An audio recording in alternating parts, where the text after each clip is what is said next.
ஏண்டி நீ சாப்பிடு காளி. கொடுங்க கொடுங்க மாமி. கேக்குதாடி நான் பேசுறது? என்னன்னா காக்காக்கு சோறு வச்சுட்டேலா இல்லையா? ஆச்சுண்ணா.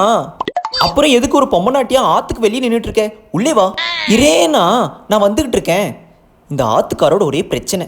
மாமியை கரெக்ட் பண்ணிட்டா டெய்லி நமக்கு வடை கிடைக்கும் போலயே. மாசத்துக்கு ஒரே தடவை தான் அமாவாசை அன்னைக்கு காக்கா காளி வீட்டுக்கு வரான். நான் பேசிட்டு வரேன், நீங்க போங்க. அப்படி சொல்லுங்க மாமி. நீ என்னமோ பண்ணு, இங்கேயே எனக்கு ஊர்பட்ட வேலை இருக்குது. மாமி சாம்பார் சாதம் சூப்பரா இருக்குது மாமி. நல்லா இருக்கடா உண்மையிலே. அடடே மாமிக்கு வெக்கத்தை பாடுற. மாமி பருப்பு கின்றதுல இருந்து எல்லாமே கையாலே செஞ்சது. அதான் மாமி உங்களோட டேலண்டே. ஆத்துக்குள்ள வந்தியாடி? டே காக்கா காளி, இந்தா இன்னொரு வடை எடுத்துக்கன்றல. காக்காக்கு சோறு வச்சுட்டா இன்னும் என்ன பண்றா? ஒருவேளை நம்ம காக்கா காளி கூட ரிலேஷன்ஷிப்ல இருக்காளோ? இன்வெஸ்டிகேஷன் பண்ணுவோம். மாமி யாரோ கூப்பிடுறாள். இருங்கோ, ஆத்துக்கு வெளியில இல்லைங்கோ. மாமி இருங்கோ, ஆத்துக்குள்ள டைரக்டா வரேன். யாரு?